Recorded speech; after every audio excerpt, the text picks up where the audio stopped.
Welcome to the Creep Podcast. Yeah. Creep Podcast now. Yeah. Who all is here today? Oh, well, Brenna. Yes. Who's our friend. Oh, Kathleen, can you plug this in for me? I sure can. Thank you, Alex. Kathleen. Alex. You're Avery. welcome. Colin. Ellen. Hey. Mushi. Hunter. Wait, can we all have really cool names like Chance. Yeah, Like Mushi? Did you say my name's not cool? I think your name is pretty cool. Yeah, so Hunter and Mushi, and then there's us. So Yeah. I'll use Monico. That's, Okay. Yeah. Monico. Alright, Nice. see, that's the cool name. It's not Monaco? I always thought it was Monaco. Yeah, people get Monico? Monico. I That's dig it. yeah. Cool. Get it. Alright. You do you. Does that mean something? That's actually just my great uncle's name, first name. Really? You stole his name? Yep. He's okay with I that? had Gotta beat keeps it For up. everyone hand listening motion. at home, Avery just pantomimed stabbing his uncle in the chest with a knife. Isn't that what you did? to take his name. Yeah. To take his name. Yeah, you could have just married him. Makes Anyway, sense, makes sense. We also have Kathleen and Colin here. Why are you waving? Kathleen is waving. To our studio audience. Jesus Christ. All right, we're gonna do some criticism and reading of a bit of comic book script by Hunter Baugh. In the opposite direction. Baugh. Baugh. Bob. Sorry. No, it's okay. All right. This is me, Chance, starting off. Ready, everyone? The Lotterymen by Hunter Baugh. Panel 1.1. A wide landscape showing a 2-lane highway leading to a small, decrepit gas station on the far right side of the panel. There's a shitty, half-rusted Buick Park Avenue, currently about halfway from our viewpoint to the gas station. Panel 1-2. We see Gladys. Oh, it's just spelled here. Okay. We see Gladys from just outside the front windshield of the Buick. She's got the driver's window rolled 3/4 of the way down and has a cigarette in her left hand, which is perched on the window itself. The front windshield is a little dirty, so the only part of her that we see clearly is the cigarette hand. Caption reads, 1 in 20. Panel 1.3. Close-up shot of Gladys's tired eyes. Panel 1.4. From inside the car, looking up from the passenger seat, we see Gladys looking up to the right at a commercial airline flying high up in the sky, flying the same direction the car is traveling in. Caption 1 in 11 million. 1.5. We see Gladys at the gas station counter buying a lottery ticket from a young man who looks bored out of his mind. Attendant. Looking for the big win, huh, Gladys? Jeez. Panel 1.6. The attendant smiling, having just made a joke. Attendant. You're gonna put me through college if you win, right?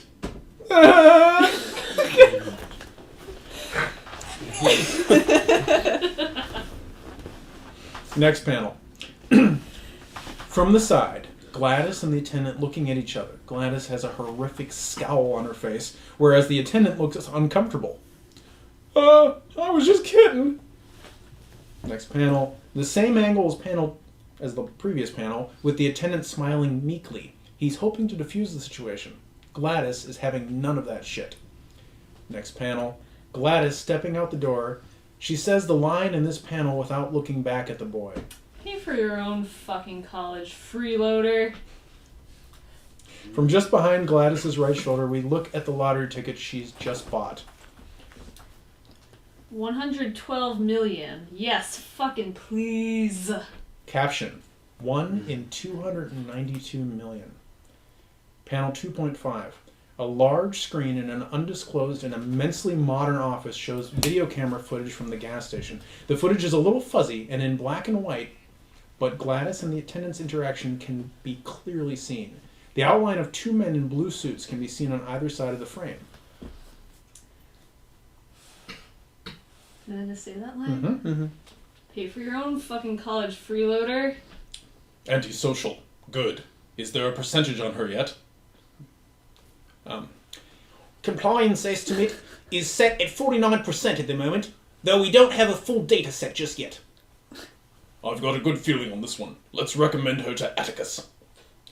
From the passenger's side, we see Gladys driving away from the gas station now. The lottery tickets sitting on the center console.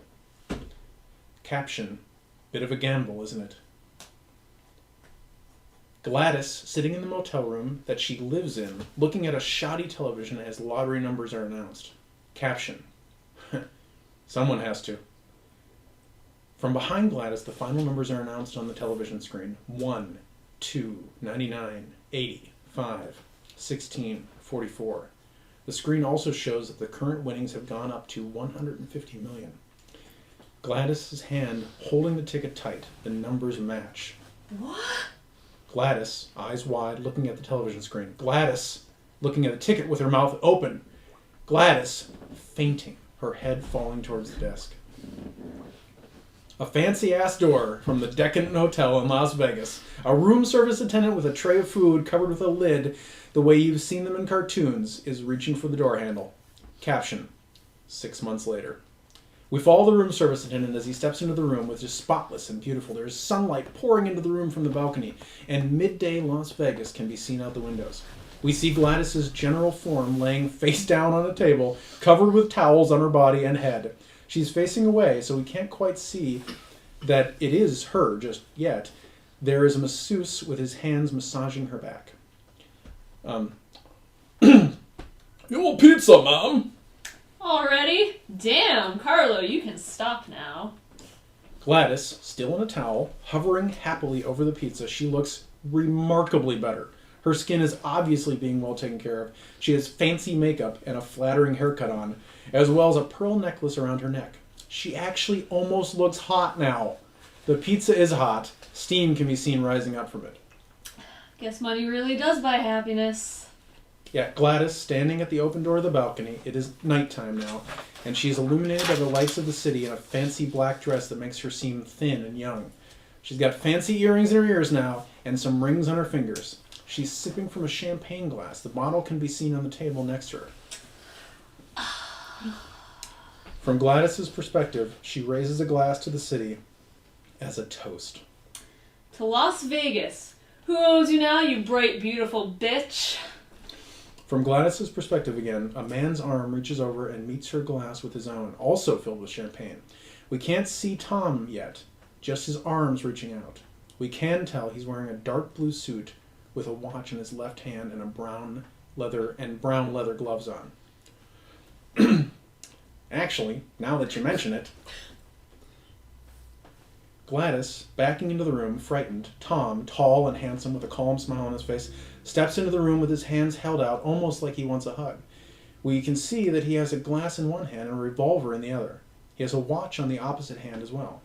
Who the hell are you? Get out of here, I'll call... Now, Gladys, I know you won't do that. You've been frightened of handguns, especially revolvers, since 1981. A man, standing in your room, holding one, is all too much like that night for you to try anything rash. Gladys backs up. Further, nearing the bathroom door. Where are you? Gladys rushes for the bathroom door. Jerry steps out, 6 feet tall, broad like a truck, and holding a shotgun. Gladys freezes in her tracks, surprised by the massive woman in front of her. Good evening. Gladys looks back at Tom. Jerry leans on the doorframe. Who are you people? The Lotterymen! What? She isn't a... Jerry rolls her eyes. No, we just have to wait for a couple more old men to die before rebranding. Indeed. Funny, the last 6 people we've talked to said that. End of scene. That's where it is. End of scene. Yeah. I really like the caption thing with the odds. Yeah, That's cool. really cute. Very nice. Okay, well, first of all, good work. Did you say you just started this? Yeah, I wrote it this morning. Holy crap, dude, nicely done. Okay, anybody have any thoughts? Plus with the dialogue. Announcing who you might be at first? Who you might be at first. Saying your name. For the before people you who give can't it see out. us. I might be Superman. You've never seen in the room together, you know? No, yeah, exactly. See? No. I don't know if I have much to say at this moment. So, if anyone else wants to go, I was just kidding. Exactly who we might be. Okay. Oh, I Sorry got about you. that. So it went from the live action right to the security footage when she got the ticket. So what are they? Why are they after her? Because Well- she has a lot of money. So basically, the idea is that there's the Lotterymen is an organization that runs all of the lotteries in America, Okay. and they use the people who win the lottery to launder money, and then if you refuse, they make you go bankrupt or make it look like you committed suicide as a result of bankruptcy. So the lottery is a lie. Yes, they literally pick the person who wins. That was about to get written in the thing. Oh, Yeah. Conspiracy. I love it. Mm-hmm.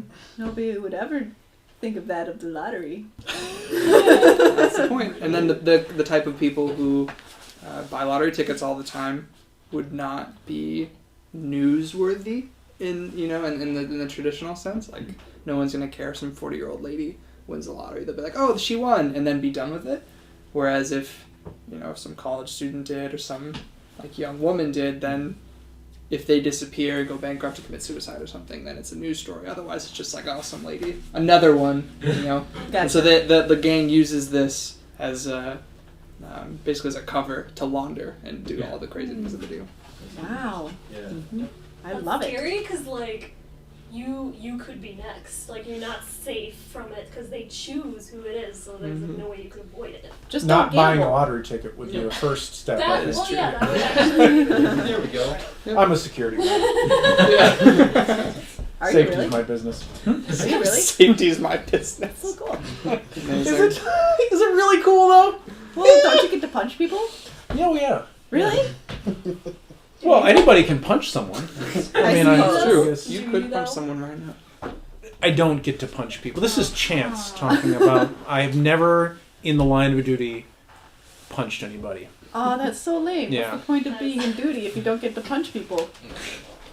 It's a good Get it right, a point. segue. I'm no longer a security guard, so Oh. I can admit that I've punched a couple people. That's so cool. Or you're not allowed to say it while you're employed there? Exactly. Oh, Really? okay. So Yeah. you might Yeah. have. You So- just can't tell us. Was it at the same time with like two hands? Did you? Yes. You Like punched- comic books. at once.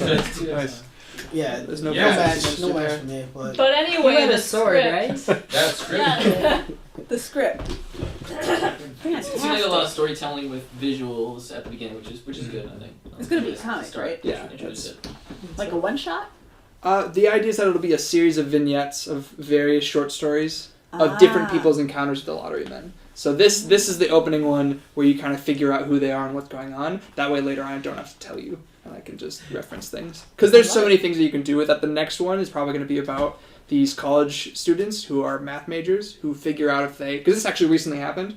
Some guy, like 6 kids, realized that the odds, if they put $600,000 into the lottery, of them winning more, the odds of them profiting, was about the same percentage chance as like an investment would be. So they try to rig it. And they do that. They actually raise this money and buy all those lottery tickets, and then they win $7 million. Like, that's a real thing that happened. Wow. So in the story, some kids are going to do that, and it's not going to bode well. I It pays love to read the news, kids. Nah. I have friends who do. Someone told me about that. So I liked pretty much the whole thing, and I especially like the caption idea. The only quibble, if I had to come up with some kind of criticism, would be that the scene of the Men in Black kind of characters standing on either side of a large screen scheming is a little cliche. I know you're trying to make it funny and stuff, but I would be excited if there was a slightly different way to do it. Yeah, Sure. you know what I mean? Like, just something else that gave them a little bit more character, rather than just being villains who sit in their volcano lair and look at the screen all day. They could be little nerdy people poking out from alleyways. Also true. Ooh, from sewers. The idea, though, is because it's called the Lotterymen, it's actually an organization made up of mostly women. And there's basically this period of time, at least in this one, where there's a lot of people who want to change it from like a 1960s supervillain organization, because that's what it is. But the old white guys who run it don't want to do those things. So that actually is part of it, is that they're being forced to act kind of obvious in some ways, and alongside that being called the Lotterymen when most of their employee is actually female. Stuff like that, where the organization is a little cheesy because of the people that run it. Gotcha. At least, but that's the initial idea that can change. I feel you on the. Like it is she a could cliche. call them on her cell phone and they can be like, "Why are you not using the risk communicator?" Yeah, exactly. Stuff like that. She's Right. like, well, because it's really stupid. It's like, I know it is. I'm Why are sorry. we not having a teleconference on your comically large screen in the Yeah, lair? exactly.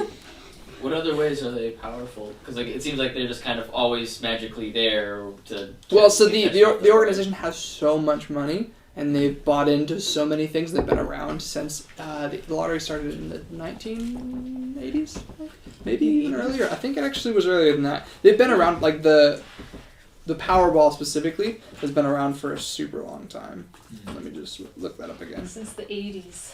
Yeah, I want to say it's the 80s. Super long time. Super long time. Is that not? No, it's not. Never mind. So the idea is that the organization's they've just paid for so much. They kind of have shell corporations everywhere, and so they can access all this footage all at once.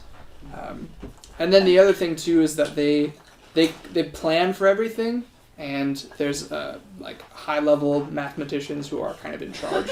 And so like there's a bit in here where it's kind of hard to hear in the reading, but they wear watches on both hands, so that you can't tell what their dominant hand is. Stuff like that, where there's everything's taken into account. The people who are in charge are so good at planning that's like their whole game. That's smart. I was wondering why you can have watches on two hands. So you couldn't. So if they like, if you had a gun here, you couldn't be like, I'm not I know a that smart person. hand. I know that. That's the hand Dual that you're. pistols? Yeah, exactly. So you don't know what hand they're gonna favor and fight, because everything's a numbers game for the Lotterymen. So. I feel like that's the kind of thing you'd have to like stop and explain to the reader, because I would just assume the artist. It would show up later. You'd have to hang. It would a show up lantern later. on it. Yep. They would. Expository Most people would panel. post by it though. You know. Bye, Ellen. See you later. Bye. That's it. Go safe. We can all just say goodbye to her now. We've ruined it already. So. I'm sorry. Goodbye, Ellen. Was I not supposed to ruin it? Was she supposed to disappear quietly? Well, Yeah. Join us next week to will Ellen come back? Who knows? One of those recast? I know Cue in that dramatic song. music. Dun, dun. Bye. She just got voted out of the crew. Ellen, have a good time going to the doctor to get your test results. I hope it's okay. Don't make it. Oh, yeah. It's the most coherent response I've ever heard. But whose baby is it? Anyway. Oh man. And now returning to your regularly scheduled creepcast. Yeah. Sorry, diversion. All right. Yeah, I got nothing else bad to say. Anybody else think of anything negative to say about this? Bring it on. No. I Everything mean, you I said can was- tear into my own stuff. The dialogue's pretty bad especially in the later bits. But you can fix. You Yeah, wrote it today. I mean, yeah, that's The only bone I most have of to why. pick is that when Chance read the caption 6 months later, he did not use the SpongeBob narrator voice to indicate that time has passed. That was your fault. It is actually in the script, and it says in the SpongeBob narrator voice. I would not know what the SpongeBob narrator word is. Yeah. 6 months later. Yep. Kind of a French. Oh. Pseudo French sort of Nautical thing. themes. Sorry, guys. No, that's fine. Sorry Sell to this let you forever. down. Maybe if there's a way to develop the characters in that short period of time, yeah, that'd probably just be something to do, you know, because there are people that you see these things happen to, and it's traumatic and exciting, but you know, Yeah. we build the characters up a little bit. How exactly are you going to get a SpongeBob narrator voice in the comic book? That was a joke. Not actually doing that. Have a pineapple box or something. You know. There you go. Yes. Or make it just look It's the SpongeBob-y, deadpan. and The people will deadpan. read it that way. Yeah. Thanks for listening.